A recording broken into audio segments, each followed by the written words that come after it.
Nora Fatehi का नगमा snake YouTube पर छा गया। 24 घंटे में 5 मिलियन व्यूज।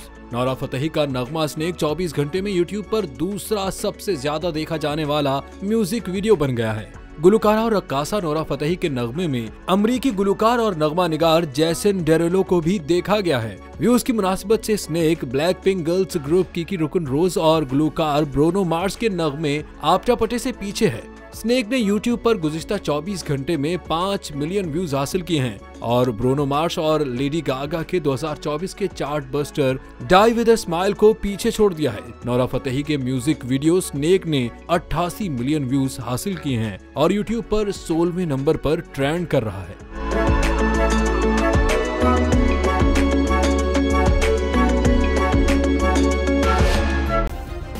सब्सक्राइब करें और बेल दबाएं ताकि कोई खबर रह न जाए।